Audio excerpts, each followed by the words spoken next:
Yo soy el doctor Jorge Rodríguez Montes de Oca. Me han encargado que dicte la clase sobre principios básicos de electrocardiogramas o de la electrocardiografía.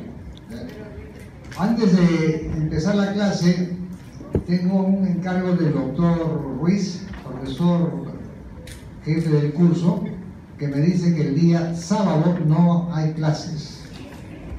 ¿Verdad? El día sábado no hay clases, ¿verdad? Bien claro de ello.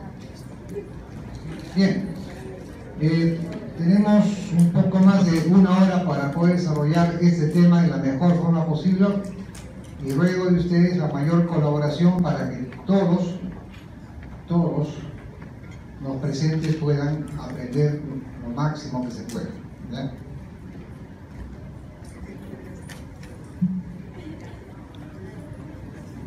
Bien, haciendo un poco de historia sobre lo que es la electrocardiografía, podemos mencionar que ya en el siglo XIX se hizo evidente que el corazón generaba electricidad, ¿verdad? Esto explica perfectamente por qué cuando ocurre un fallecimiento se tiene un tiempo determinado de tiempo para poder extraer el corazón para el caso del trasplante y colocarlo en otra persona, porque hay todo un fenómeno de autoexcitabilidad que permite que el corazón siga latiendo, ¿verdad? Y pues ya alguna idea al respecto se tenía en el siglo XIX y la actividad bioeléctrica del latido cardíaco fue descubierta por Kolliker y Müller, fíjense, en 1856, es decir, que ya se tenía idea que el corazón tenía una actividad eléctrica, y esto nos hace recordar a ese concepto que hemos revisado en los seminarios que se han visto sobre fenómenos de integración, en donde se habla de actividad eléctrica, actividad mecánica, fenómenos hemodinámicos y los fenómenos sonoros, ¿no? Quiere decir que antes que ocurra la actividad mecánica, esto es sístole, diástole, tiene que haber despolarización y la repolarización, ¿no? Porque de otra forma es imposible concebir que el músculo cardíaco pueda moverse, ¿verdad? Los grandes avances en el tema de la electrocardiografía vienen con el descubrimiento del galvanómetro de cuerda, y quien nos enseñó en este campo fue el profesor Willem Einthoven, el cual, es más, asignó las letras P, Q, R, S, T del electrocardiograma, ¿no? Tal cual ya conocemos. Esto permitió que a este profesor, gran investigador, se le otorgara el Premio Nobel de Medicina en 1924. ¿Eh?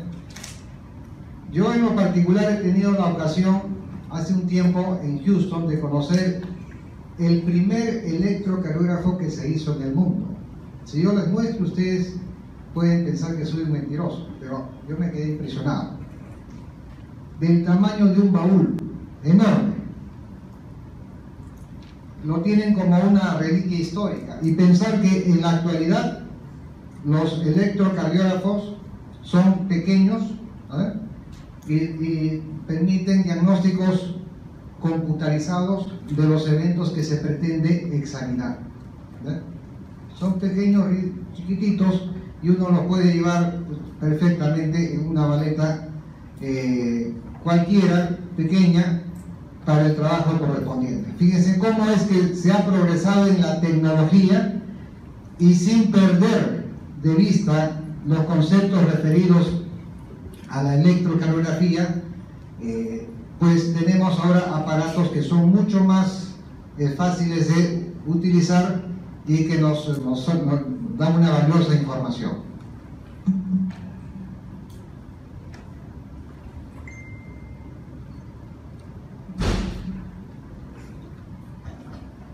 Bien, veamos estos conceptos de célula polarizada, célula despolarizada y célula repolarizada.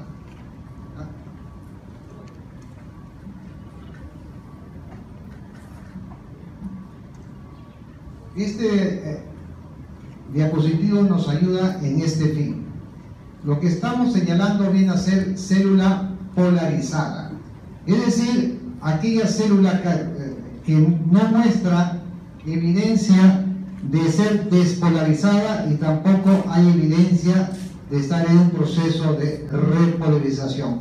En buena cuenta está en equilibrio con cargas negativas en el interior y cargas positivas en la superficie. Esa es la célula llamada polarizada, ¿ya? Como que se podría decir una célula en reposo. Luego vamos a explicar con detenimiento lo que es la célula despolarizada y la célula repolarizada, ¿ya? Repito, todos son conceptos de orden eléctrico. En la célula despolarizada, miren, tenemos este vector. Entonces esto nos trae a la mente que cuando hablamos de electrocardiografía trabajamos con la teoría de vectores, en donde hay una cabeza y una cola. Esto está basado en principios físicos, ¿verdad? Y en este vector de despolarización se observa cómo las cargas de la superficie, que antes eran todas positivas, pues ya van cambiando, porque se va moviendo este vector de despolarización desde el punto A hasta el punto B, y las cargas van cambiando de signo, ¿eh? Ya aparece con signo negativo y se entiende que por dentro las cargas son positivas, es decir, está ocurriendo un fenómeno de despolarización, ¿no? Este proceso avanza y miren, aquí estamos un poquito más, ¿ve?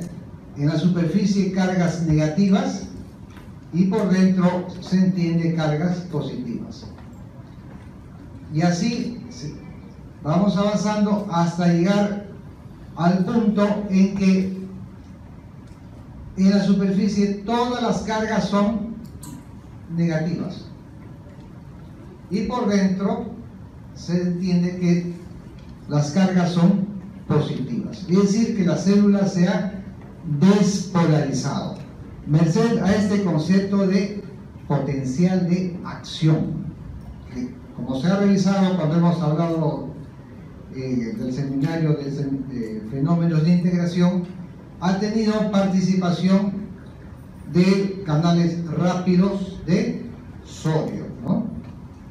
Donde ingresó el ion sodio al interior de la célula cardíaca, y esto ha permitido que se establezcan señales eléctricas posteriormente y se estableció la despolarización.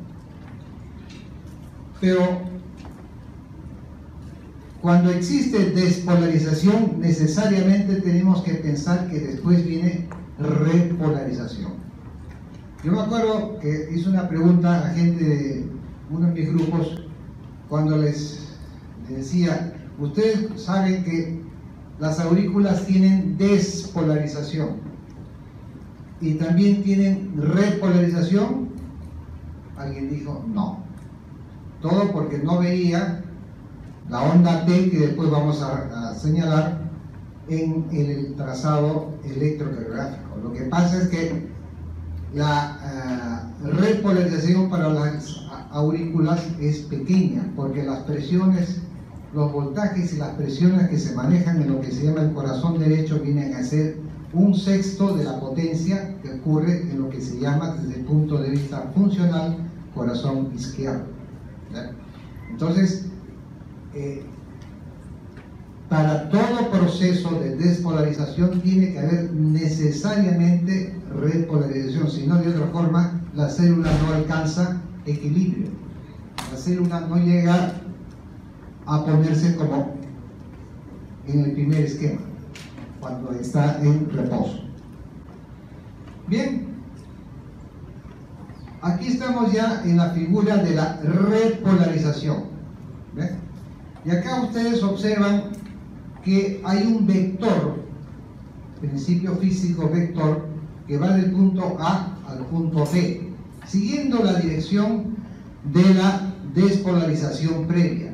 Y miren cómo las cargas en la superficie paulatinamente van teniendo otra vez cargas positivas, ¿verdad? Como era en el principio. Es decir, se está regresando al principio de potencial de reposo, ¿verdad?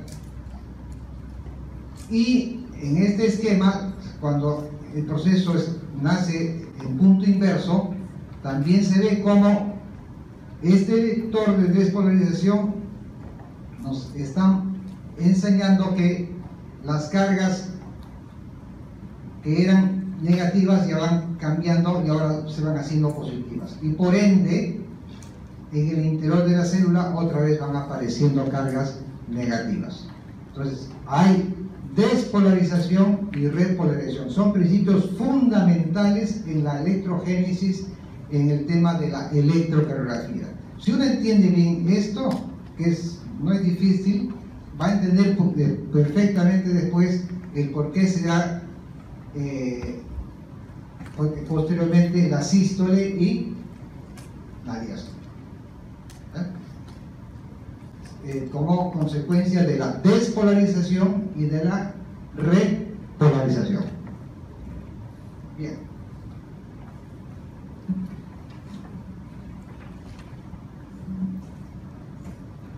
Ahora bien,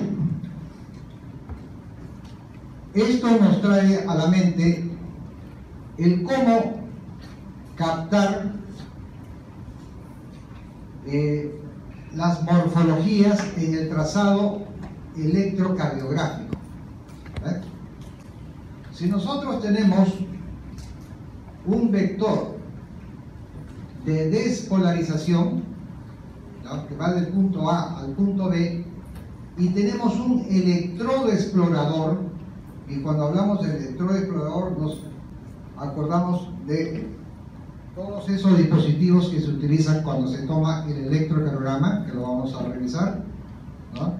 Todos son dispositivos para explorar, para captar las deflexiones del electrocardiograma, ¿verdad?, sea en lo positivo o sea en lo negativo, y esto está en función a cómo es que se logra captar el movimiento del vector correspondiente.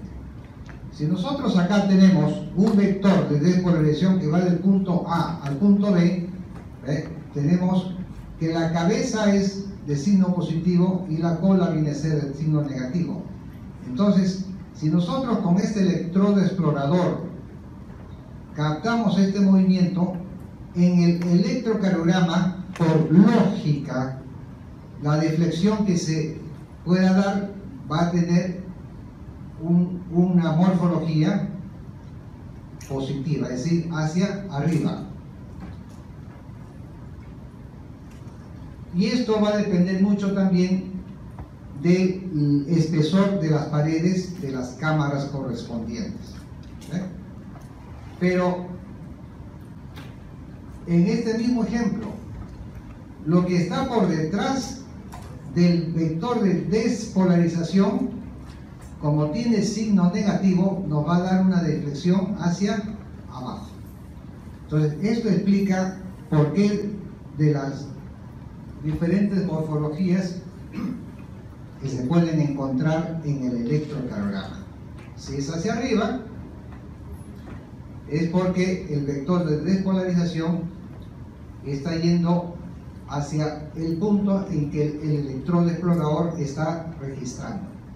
Pero si el electrodo explorador nos muestra una cola negativa que está expresando que el vector se está alejando, entonces la deflexión es hacia abajo, negativo. ¿Ya? Pero también hay casos en que estas deflexiones pueden ser positivas, negativas. ¿Ya? En este ejemplo número 3 tenemos el vector de despolarización. ¿Ya? Y como el electrodo explorador está acá, entonces va a captar el movimiento de A hacia la derecha y la deflexión va a ser hacia arriba, positiva. Y la deflexión es negativa cuando este electrodo explorador está captando el momento en que el vector de despolarización se está alejando, está tomando la cola con carga negativa. Entonces la deflexión es hacia abajo.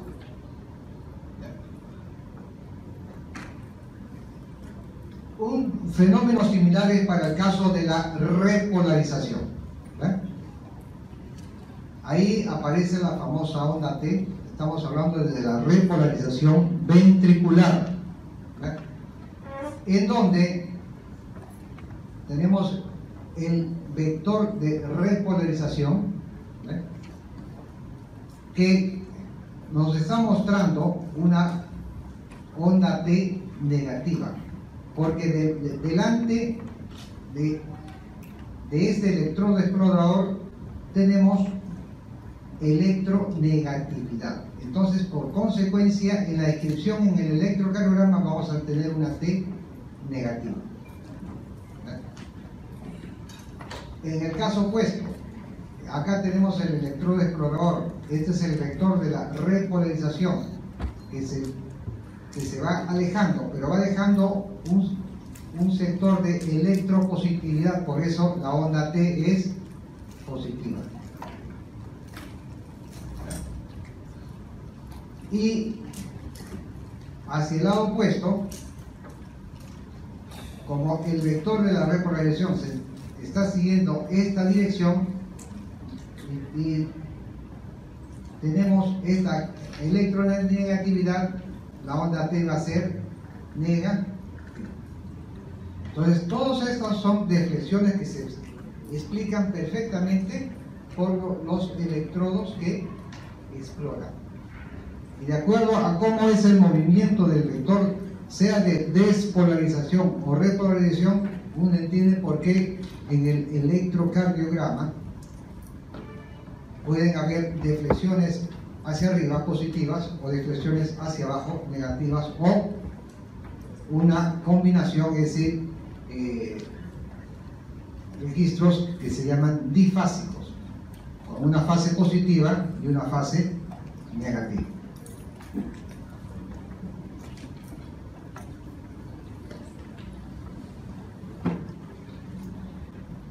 Bien, un poco para tratar de resumir todo lo que hemos visto hace un momento que se refiere a la activación cardíaca. Despolarización, repolarización, lo que ya hemos explicado. Tenemos 3 electrodos de exploración para un mismo fenómeno. ¿Cuál es el fenómeno? La despolarización. Bien, este es el vector que se toma como ejemplo, la cabeza positiva y la cola negativa. Esta es la dirección que tiene este vector, ¿ya? Con esta cabeza positiva. Entonces, por consecuencia, la deflexión va a ser hacia arriba. Y lo que está en la cola, que tiene carga negativa, nos va a dar la deflexión con este electrodo explorador número 2 hacia abajo. Con el electrodo explorador número 3 tenemos lo que es lo difásico, como ya hemos mencionado, hacia arriba y hacia abajo. Y esto es cuando se explora en el punto medio del vector de despolarización. Y la repolarización nos muestra dos electrodos exploradores, 1, 2, con dos morfologías diferentes. En este caso la T negativa y en el otro caso la T positiva. Cuando tenemos la carga negativa, por la explicación que dimos antes, va a aparecer una onda T negativa. Y en lo opuesto, cuando se aleja el vector de repolarización, deja a su paso señales de electropositividad y por eso aparece la onda T positiva.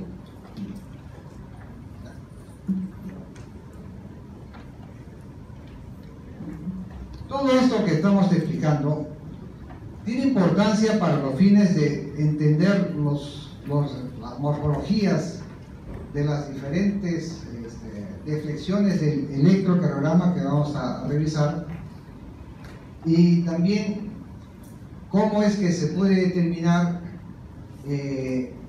eso que se llama el eje eléctrico, ¿no?, que tiene mucha importancia en el diagnóstico electrocardiográfico. Bien, cuando hablamos de actividad cardíaca tenemos que pensar en la activación auricular y en la activación ventricular. ¿Ven? Ustedes recuerdan por anatomía que tenemos dos aurículas, aurícula derecha y aurícula izquierda. Acá tenemos el nodo sinusal.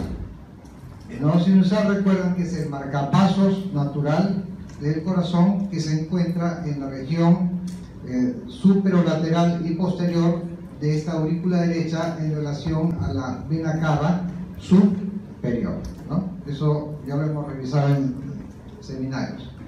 Bueno, una vez que este nodo sinusal es excitado, ¿ya?, entonces va a mandar el mensaje de excitación para lo que viene a ser la activación auricular, es decir, la despolarización de las aurículas.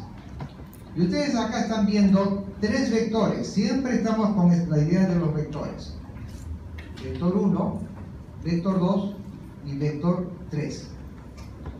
El vector 1 tiene que ver fundamentalmente con la aurícula derecha, ¿verdad?, y tiene relación con la pared libre de esta aurícula derecha.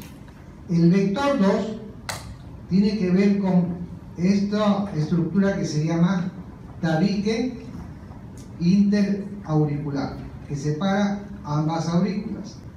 Y el vector 3 tiene que ver con la aurícula izquierda.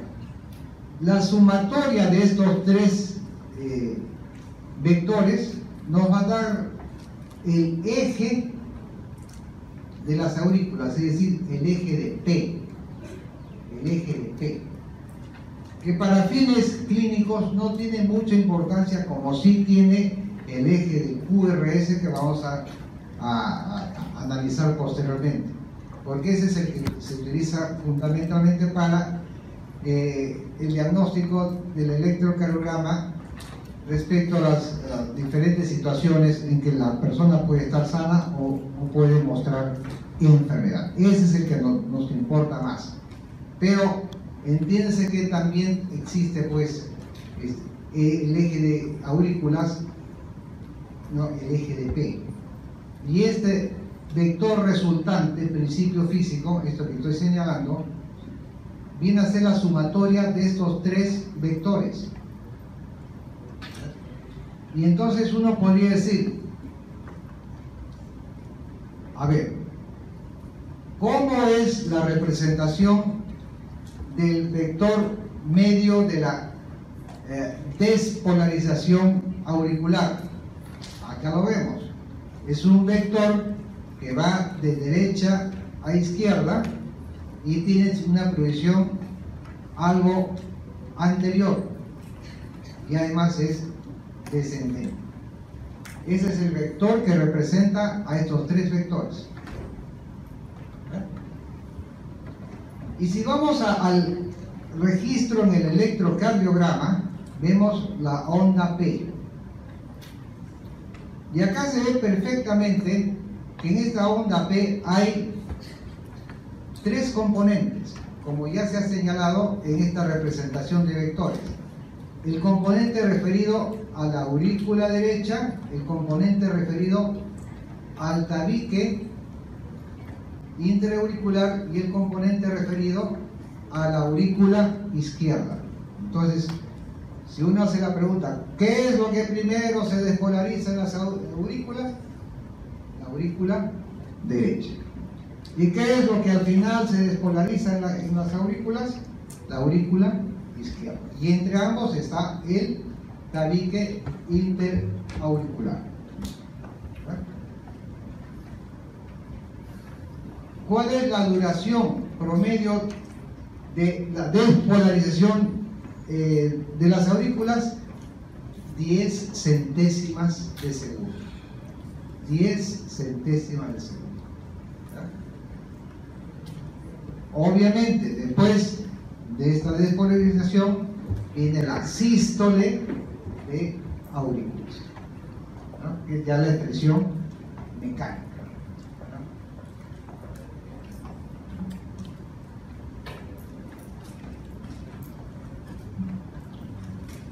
Siguiendo con nuestro viaje, veamos lo que sigue a la despolarización de las aurículas. Acá ustedes tienen ese nodo sinusal que ya hemos explicado. Bueno, imagínense que aquí tenemos la actividad de aurículas. Y llegamos a esta zona intermedia en donde encontramos a un nodo que se llama de Tawara. Tawara, ¿no? Al nodo de marcapasos se le llama nodo de Kate-Flack. En recuerdo a los investigadores que demostraron su existencia. Y a este nodo auriculoventricular se le conoce también con el nombre de Tawara, en recuerdo al investigador. Siguiendo al nodo auriculoventricular tenemos el haz de His o haz ventricular. Este haz de His, como ven acá en el esquema, tiene dos ramas que están puestas sobre el tabique interventricular. Así como hay un tabique interauricular, también, como ustedes saben, hay un tabique interventricular. ¿Bien? Aquí hay otro dato. La rama izquierda del haz de His tiene dos hemirramas o dos divisiones. Una división anterior y una división posterior. Y esto fue demostrado por un famoso cardiólogo argentino, el doctor Mauricio Rosenbaum, en su famosa obra La teoría de los hemibloqueos, que demostró que efectivamente la rama izquierda del haz de His tiene dos ramas o dos divisiones, anterior y posterior, lo que no ocurre con la rama derecha. Todo esto termina posteriormente en las fibras de Purkinje. ¿Recuerdan? Las fibras de Purkinje están mezcladas con el endocardio del corazón. La capa interna del corazón es el endocardio. Recuerden la histología, donde se habla de epicardio, miocardio y endocardio.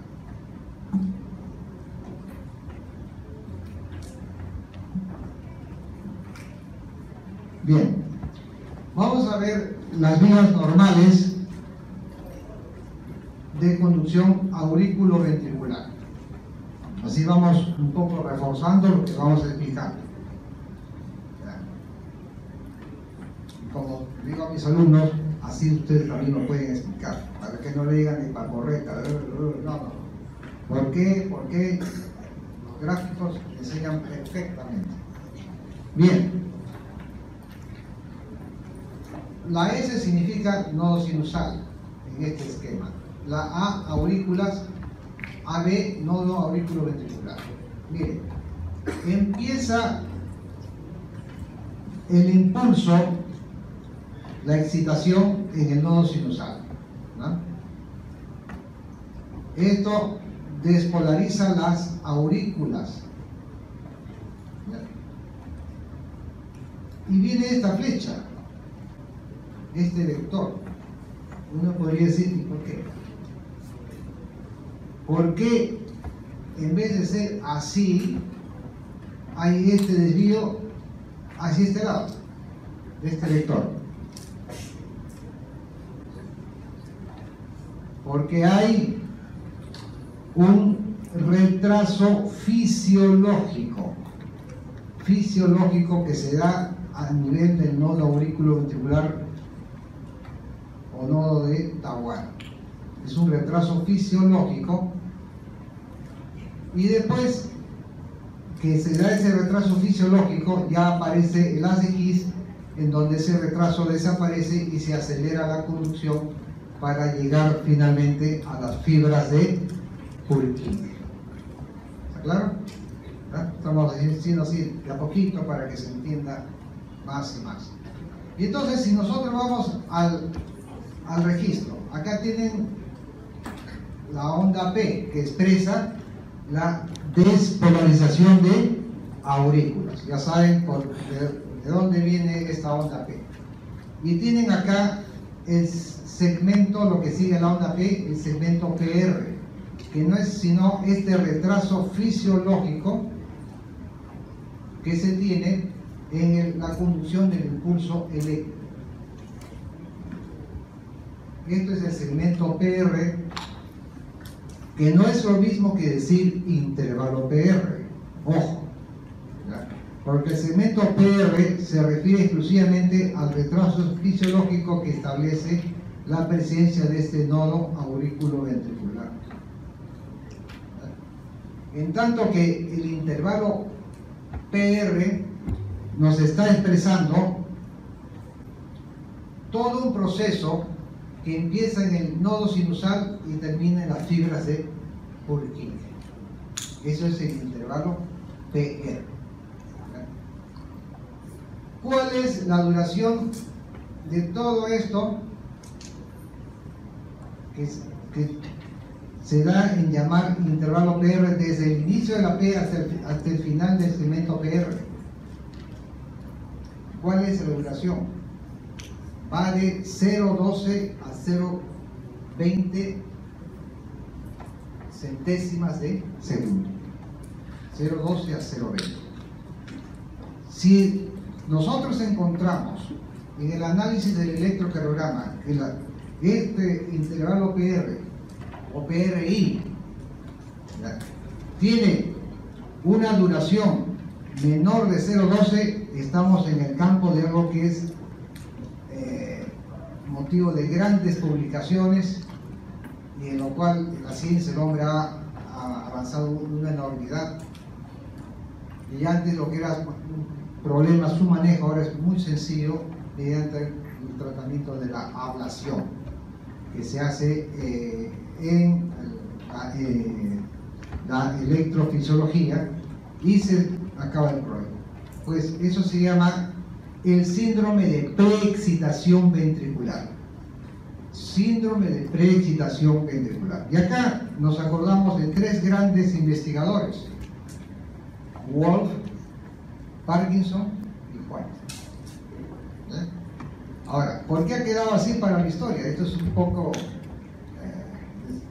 como para decir que es una cachetada a la vanidad que tenemos los seres humanos. Porque los tres prácticamente al mismo tiempo encontraron que el intervalo PR podía tener en muchos casos una duración menor de 0,12 de segundo. Con otras palabras, menor de 12 centésimas de segundo. Y pues hicieron sus publicaciones Y para evitar que se pelearan entre ellos, lo quedó para la historia síndrome de Wolff, Parkinson y White. Pero ya para fines de poder entender y dejar de lado las vanidades, decimos síndrome de preexcitación ventricular. No vamos a entrar en detalles porque eso ya es parte de lo que es la fisiopatología, ¿no? Estamos en curso de fisiología. Ahora, si tenemos un intervalo PR mayor de 20 centésimas de segundo, ya entramos al campo de los bloqueos aurículo-ventriculares. Bloqueos aurículo-ventriculares. Ahí sobre todo tenemos bloqueo auriculoventricular del segundo y tercer grado. Y esto automáticamente nos hace viajar hacia la idea de los marcapasos, que ahora son tan habituales que se llegan a poner. ¿Verdad? Bien.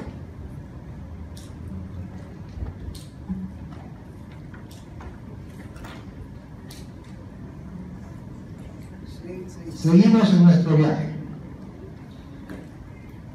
Tenemos el esquema de los 3 tiempos, ahora ya activación ventricular. Hemos pasado la activación auricular, hemos pasado el nodo auriculoventricular, y hemos pasado el haz de His, que tiene, recuerden, 2 ramas, la izquierda y la derecha. Y la izquierda a su vez tiene 2 divisiones. Bueno, ahora estamos en la activación ventricular per se, ¿no? Ventrículo izquierdo, podemos decir así por la importancia que tiene, en primer lugar, y ventrículo derecho. Bueno, acá miren, hay 3 vectores.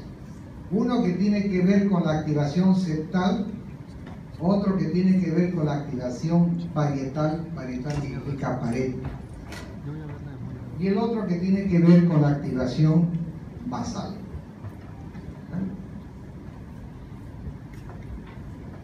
Veamos el vector de activación septal. Es este.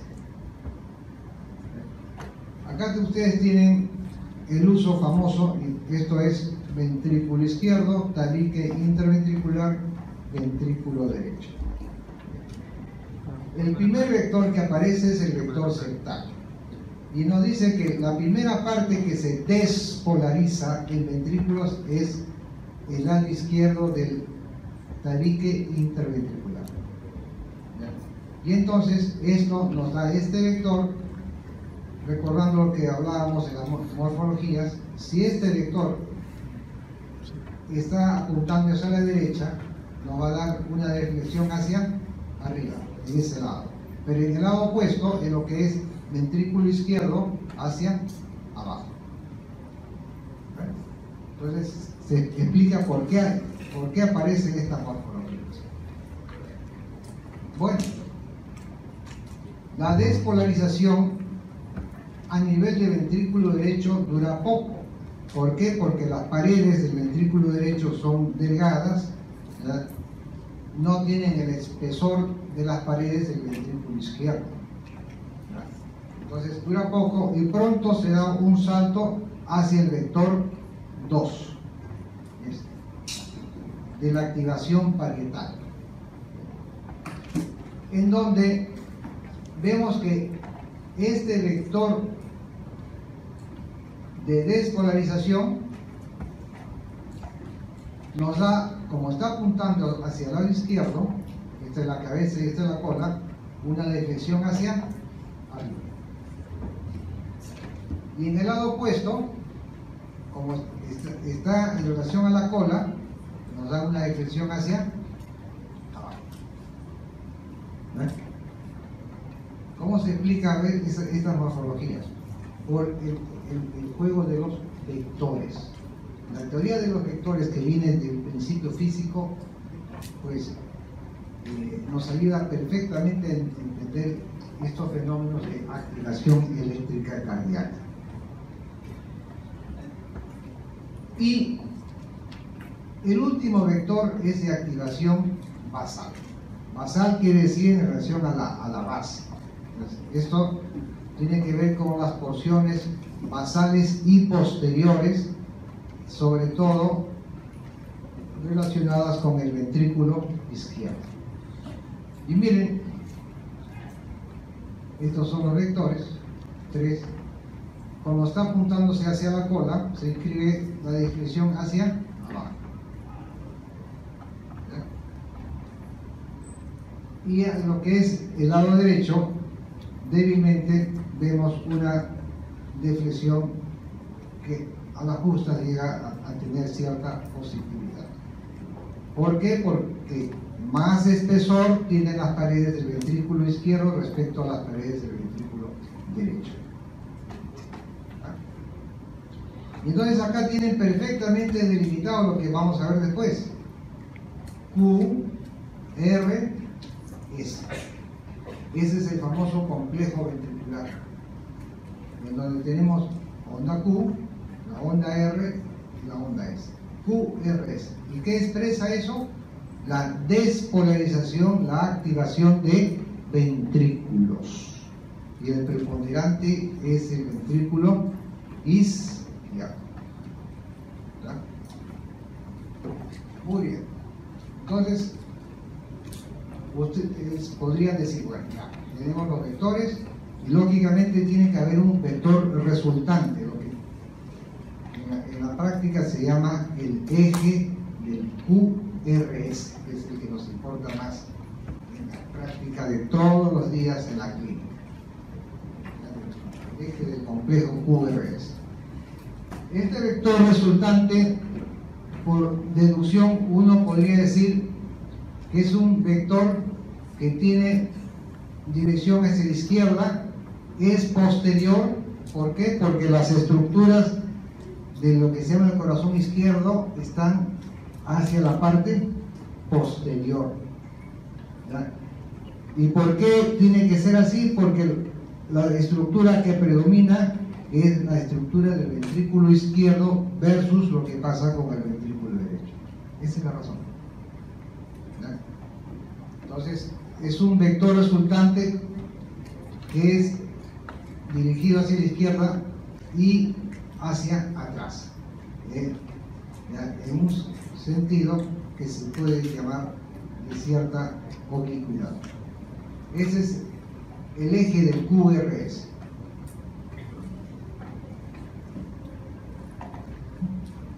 Bien, después de todo esto, creo que ya van entendiéndose mejor cómo es esto de la activación de aurículas, ventrículos, y cómo es que la teoría de vectores, que viene de la física, nos ayuda a entender todos estos fenómenos de activación.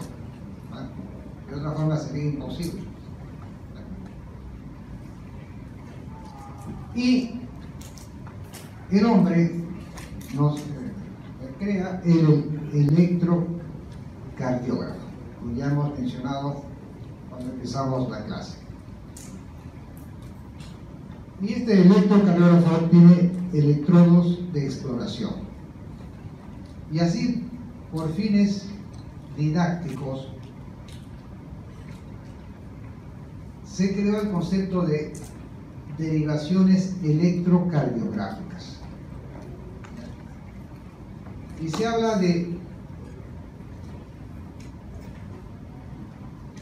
derivaciones periféricas y derivaciones precordiales.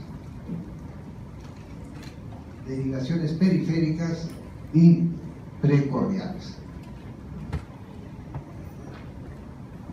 Las periféricas se dividen en bipolares y monopolares. ¿Cuáles son las derivaciones bipolares? D1, D2, D3. ¿Y por qué se dice bipolares? Porque se tiene el concepto de los vectores que tienen en la cabeza un signo positivo y en la cola un signo negativo. Es decir, es la teoría del dipolo. También la física está metida. Y D1 permite explorar lo que ocurre con el vector de la despolarización cuando los electrodos de exploración se ubican en brazo derecho y en brazo izquierdo. D2, brazo derecho, pierna izquierda. D3, brazo izquierdo y pierna izquierda. Estos son bipolares.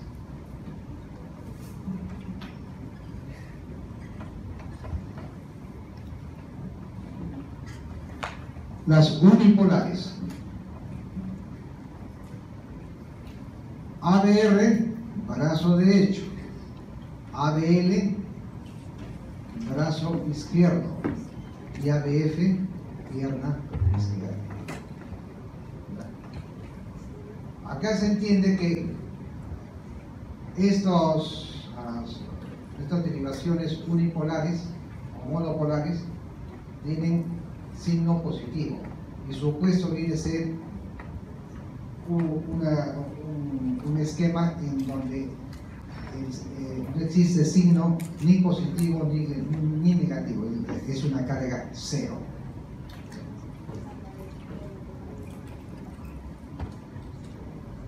Y las otras 6 derivaciones son de B1 a B6. Vamos a ver los esquemas correspondientes para que esto se quede graficado en la mente. Bien. Vamos a ver, derivaciones electrocardiográficas periféricas. Acá ustedes tienen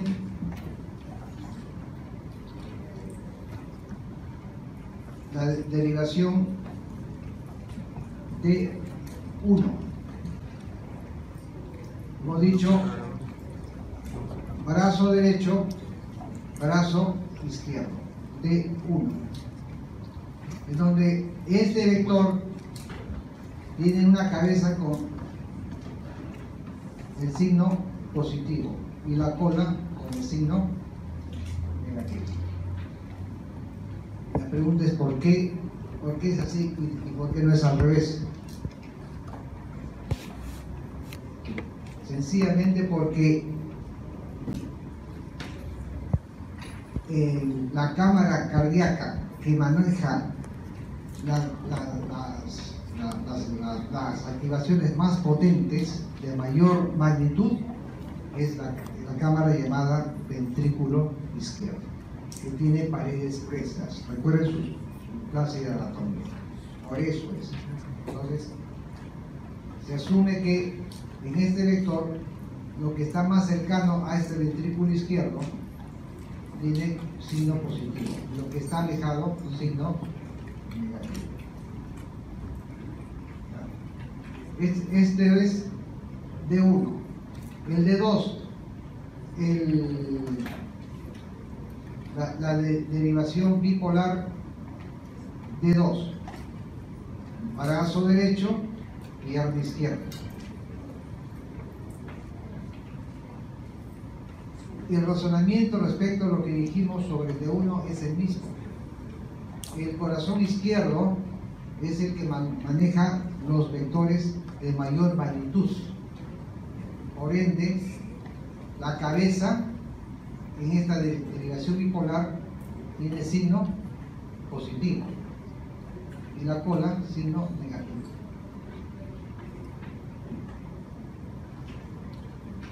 Y en D3 tenemos brazo izquierdo, pierna izquierda. La cabeza con signo positivo porque está más cercano al ventrículo izquierdo y la cola con signo negativo. Esas son las 3 derivaciones bipolares. Y respecto a las derivaciones unipolares, ABR, brazo derecho, ABL, brazo izquierdo y ABF, pierna izquierda. Todos por convención andan con carga positiva. Todas estas derivaciones son derivaciones llamadas periféricas, ¿ya?, que establecen el plano frontal del cual nos vamos a valer para la determinación del eje del QRS, lo que comúnmente se llama el eje eléctrico. Pero recuerden que también hay eje de P y también hay eje de T en la repolarización. Y simplemente quedan en importancia académica en la mayoría de los casos.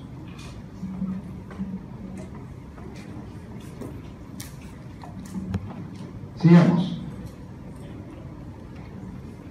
Derivaciones precordiales, son 6.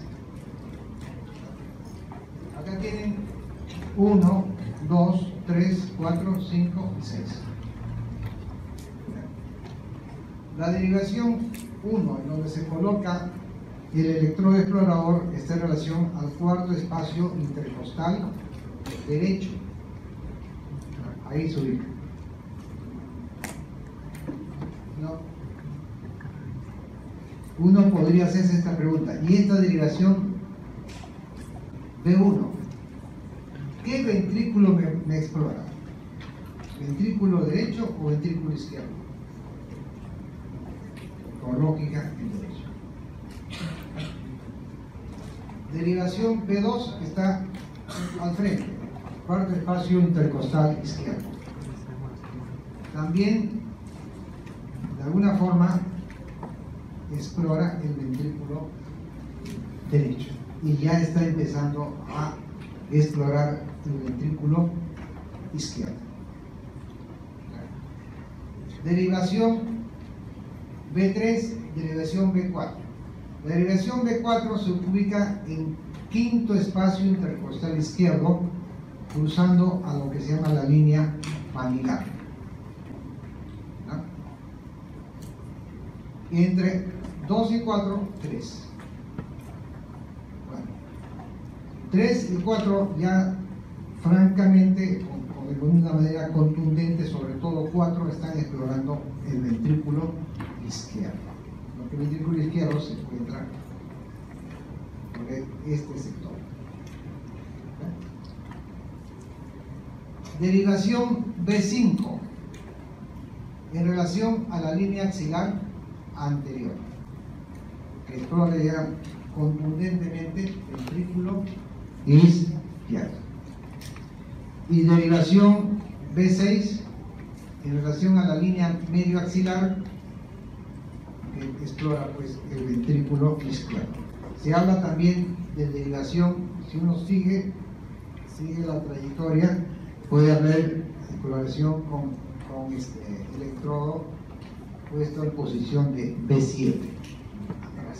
Es decir, más posterior, más exploración para el ventrículo izquierdo.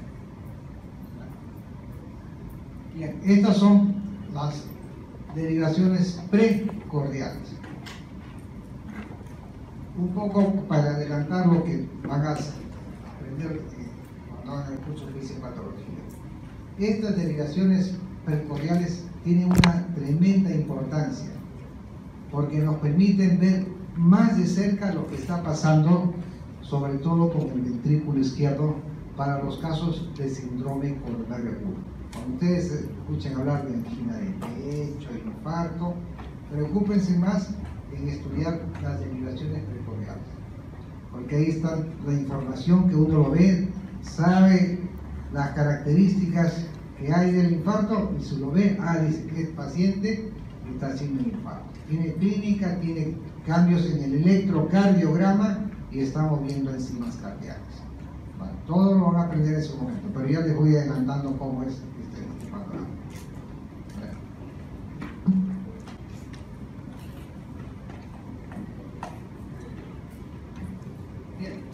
Entonces, como ya hemos visto, los elementos constitutivos del electrocardiograma son pues la onda P, que ya hemos analizado por qué se crea, por qué se se le conoce como tal.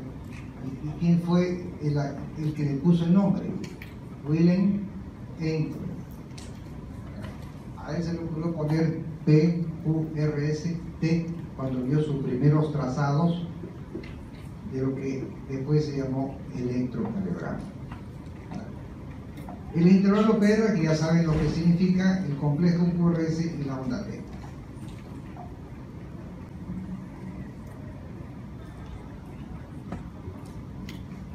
Bien, acá tenemos el esquema de lo que suele verse en el electrocardiograma.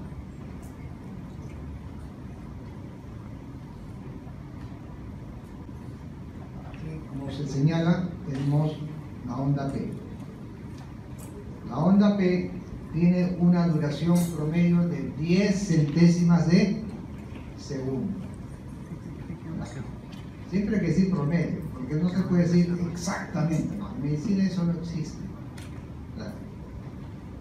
Lo que sigue se llama segmento PR. Y si nosotros consideramos el inicio de la P hasta el final del segmento PR, que está marcando el inicio de la onda Q, del QRS, todo eso se llama intervalo PR. Ya saben, si este intervalo PR dura menos de 12 centésimas de segundo, sospechar de síndrome de preexcitación ventricular. Y si dura más de 20 centésimas de segundo, sospechar de bloqueo auriculoventricular, sobre todo de segundo o tercer grado. ¿Ya?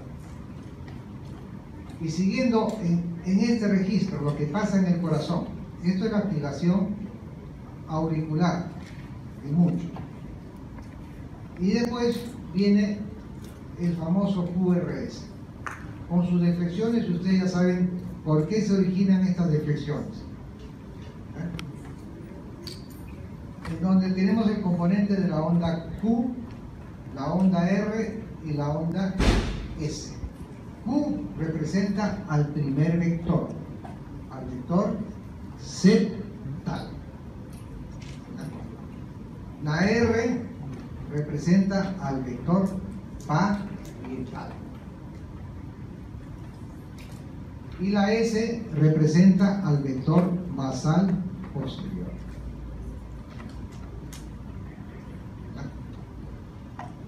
La duración de este QRS está entre 6 a 10 centésimas de segundo en promedio.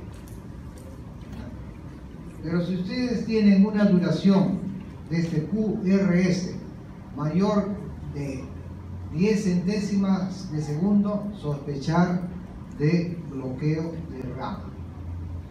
Ustedes se acuerdan que el ACX tiene dos ramas, la rama izquierda y la rama derecha. Sospechar que puede haber bloqueo de rama izquierda o bloqueo de rama derecha. Y esto, ¿cómo uno lo puede inferir? Lógica. Si yo encuentro que el QRS está ensanchado, está durando más de 10 centésimas de segundo y lo estoy explorando y mirando por el electrodo explorador que está en B1, B2, ¿en qué debo empezar? ¿Bloqueo de rama derecha o izquierda? Bloqueo de rama derecha. Y si ya lo miro en B5, B6, ¿en qué debo empezar?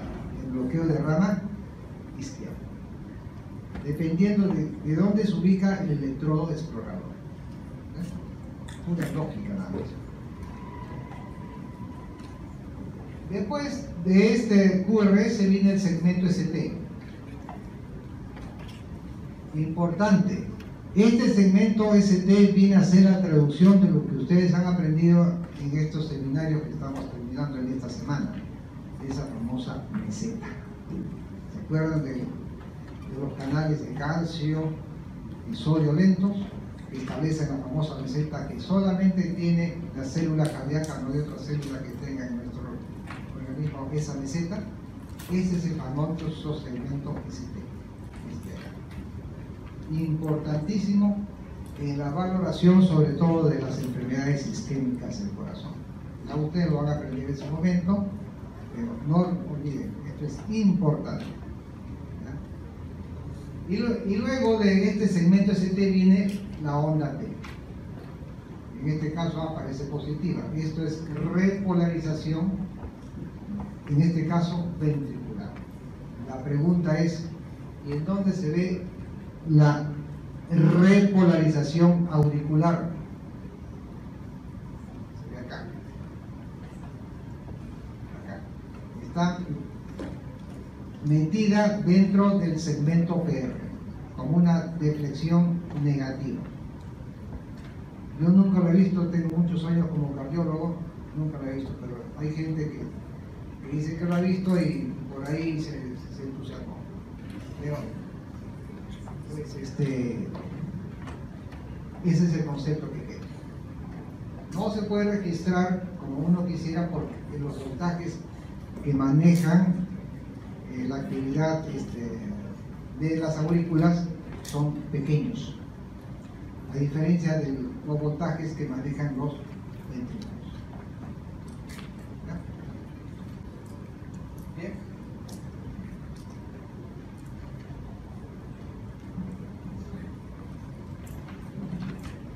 Ya casi estamos finalizando. Estamos haciendo así de a poco y espero que lo estén captando poco a poco. Después en las prácticas que van a tener, seguro que van a estar ya con más conocimiento y va a ser mucho más fácil de entender. Bueno, y esto es importante. Esto es a modo de anécdota y un poco para romper tensión. Muchas veces a los cardiólogos nos llaman: doctor, hay un riesgo quirúrgico. Oye, no tengo tiempo, estoy cansado. ¿A quién envía? No sé. Muchas veces le decimos a fulano: oye, anda tú, pues toma el electrocardiograma. Si sabe tomar, se gana su planeta. Si sabe interpretar, bacán. Y hoy en día los cardiólogos, como estamos tan ocupados, recibimos la información por el WhatsApp. Entonces nos envía nuestro asistente: diagnóstico, doctor. Es así como la tecnología moderna nos permite poder trabajar con mucha más facilidad este tema de los electrocardiogramas.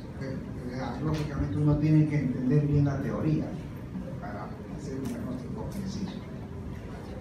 Bien, como en todo en la vida, nosotros tenemos que andar con cierta metodología para poder entender todos estos conceptos que estamos enseñando. Están plasmados en libros, en una serie de artículos, en fin. Y si nosotros sistematizamos, entonces nos es más fácil poder hacer la lectura del electrocardiograma. Ya no se nos hace complicado, porque si no uno mira la cinta y dice: ¿y esto qué cosa es? ¿Cómo lo entiendo? Pero si uno sigue una sistematización, es más fácil ya poder entender todos los fenómenos y deflexiones que ocurren en el registro del electrocardiograma. Lo primero que nos debe preocupar, esto es clave, es el ritmo. Ahí tenemos ritmo sinusal o no sinusal. ¿Por qué se llama ritmo sinusal? Porque el origen del impulso de excitación está en el nodo sinusal o marcapasos natural de nuestro corazón. Por eso se llama ritmo sinusal. Pero puede haber casos en que el ritmo no sea sinusal. Es decir, que el impulso excitador no nació en el nodo sinusal, sino que nació por debajo del nodo sinusal. Y ahí vienen las arritmias. Y este tema de arritmias es muy complejo. Se habla de arritmias auriculares, arritmias ventriculares, en fin. Y mayormente en estos casos ya se utilizan otros conceptos que lo van a aprender en su momento para poder hacer un aproximado a la frecuencia que pueda manejar el paciente, ¿no? Esto siguiendo al segundo paso. Entonces, ritmo sinusal o no sinusal. ¿Qué identifica al nodo sinusal? Al ritmo sinusal, perdón. ¿Qué identifica al ritmo sinusal? La onda P. Yo veo P y digo, esto es ritmo sinusal. Porque sé que esta P se ha originado a partir de la excitación del nodo sinusal. Pero si no veo P, entonces digo, aquí hay un ritmo no sinusal. Esto es una arritmia. Ya después uno se pone a buscar si es auricular, ventricular. En fin, los detalles no los voy a decir porque no son materia de este curso. Ya después los van a aprender. El otro punto a considerar es la frecuencia cardíaca. Para el caso del ritmo sinusal, la frecuencia se ubica entre 60 a 100 latidos por minuto. Eso lo que ya se conoce merced a tantas investigaciones y tantos electrocardiogramas tomados en personas que en su mayoría son sanas. Entre 60 y 100 latidos por minuto.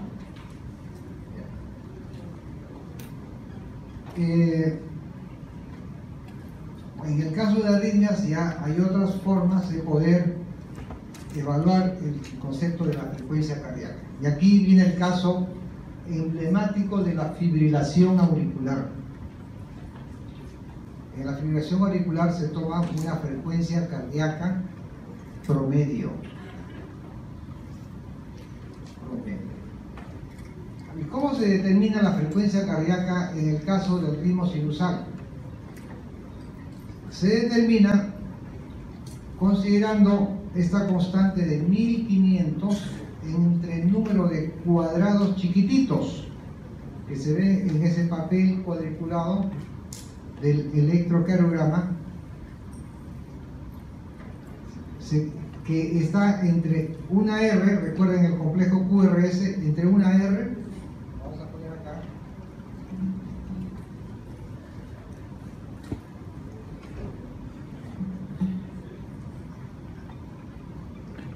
ustedes tienen esta R, entonces, imagínense que más acá hay otra R, entonces se considera el número de cuadrados chiquititos que hay entre R y R, y al final para determinar la frecuencia cardíaca se divide en 1500, que es una constante, entre el número de cuadrados chiquititos que hay entre esa R y la siguiente R. Pero eso en el caso del ritmo sinusal. Pero si no es sinusal ya hay que tomar frecuencias promedios.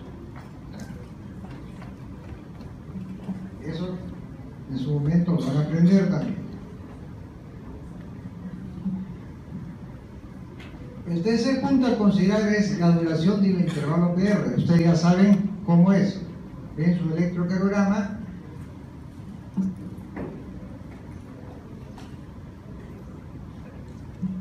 Ven su electrocardiograma, ponen el inicio de P y el final del segmento PR. Todo eso es el intervalo PR. Recordando que el cuadrado chiquitito tiene una duración de 0.04 de segundo. ¿Ya? Y el múltiplo de este 0.04 de segundo nos va a dar la duración del evento. Recuerden, intervalo PR, inicio de la P y el final del segmento PR.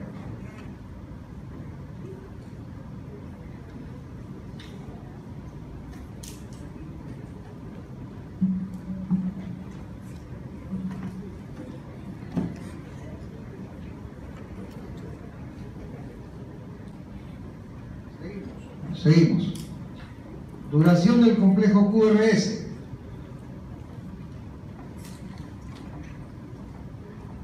QRS, aquí lo tienen, desde su inicio hasta el final. Recuerden que lo habitual en personas consideradas sanas está entre 6 a 10 centésimas de segundo.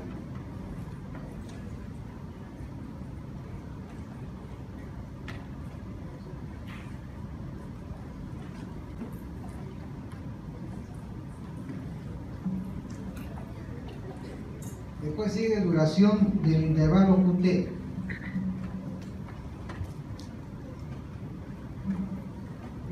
Este intervalo QT se establece desde el inicio del QRS hasta el final de la onda T, de aquí hasta acá.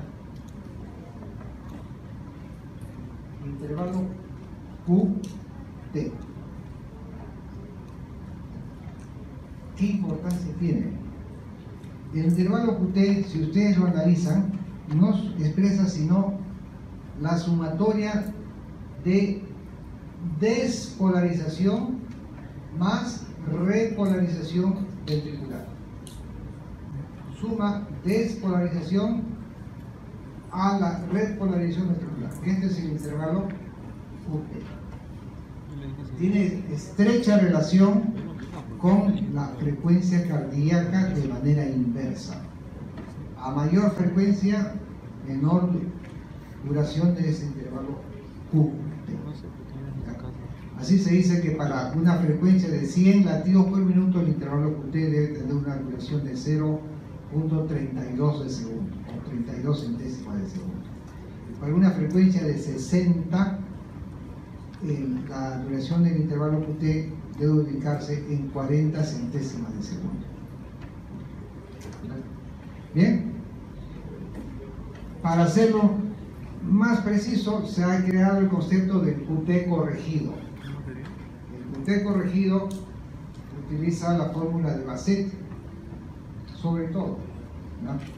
En donde en el numerador tenemos la duración del intervalo QT que está en milisegundos, y en el denominador está la raíz cuadrada del número de cuadraditos que hay entre R y R. Y eso nos da el dato del QT corregido. No se olviden, tiene relación inversa con la frecuencia cardíaca.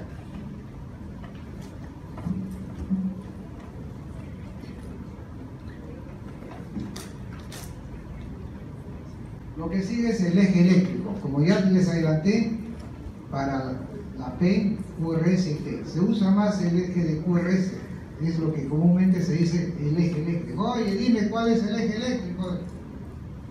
Se está refiriendo al QRS. Entiendo que la práctica que van a tener va a ser para, entre otras cosas, para que ustedes aprendan a entender el eje eléctrico, que no es nada complicado. Ahí van a aprender a entender el eje eléctrico. Ahora, lo normal está entre menos 30 y más 110 grados. Esto lo vamos a ver acá. Para establecer el eje eléctrico en el plano frontal en donde están las derivaciones periféricas, recuerden, las bipolares de 1, de 2, de 3 y las unipolares ABR, ABL y ABL. Bueno, se trabaja con estas derivaciones considerando sus deflexiones y se crea por convención un sistema de 6 ejes en relación a las derivaciones del plano frontal, las periféricas, bipolares y unipolares o monopolares. Y lo que se ha aprendido es que el eje del QRS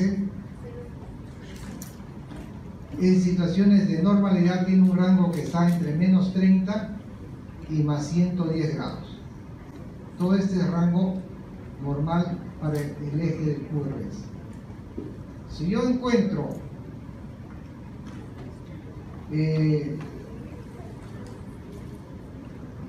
un eje eléctrico que está por acá, después de menos 30, hay que pensar en lo que le decía, en los hemibloqueos. Ahí viene la teoría de los hemibloqueos, por eso se llama así, ¿no?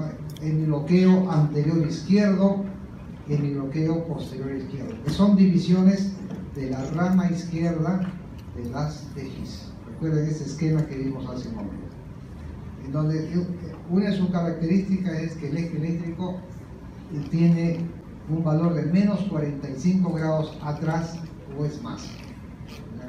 También puede aparecer esta desviación hacia lo que no es lo habitual en el caso del bloqueo de la rama izquierda. Y si es más allá de más 110 grados, tenemos el bloqueo posterior izquierdo. Y si tenemos bloqueo de rama derecha completo, el eje se puede ir más allá de más 110 grados.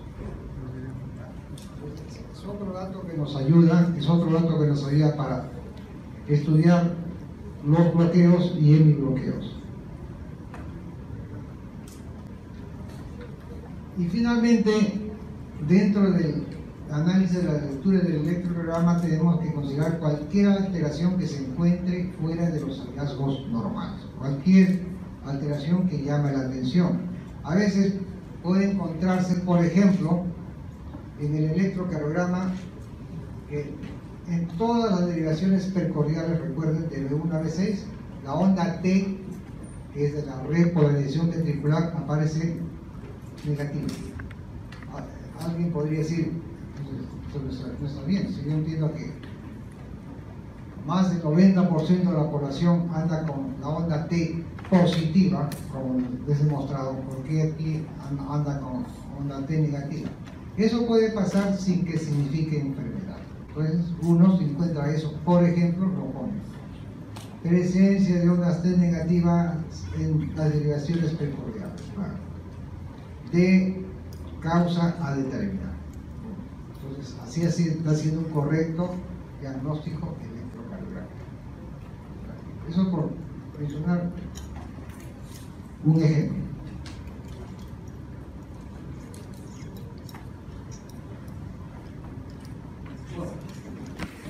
Algo que no esté claro, he tratado de hacerlo más claro, hasta, digamos, darme mucha paciencia para explicar todo esto, que después con la práctica de día a día ya se va haciendo algo habitual.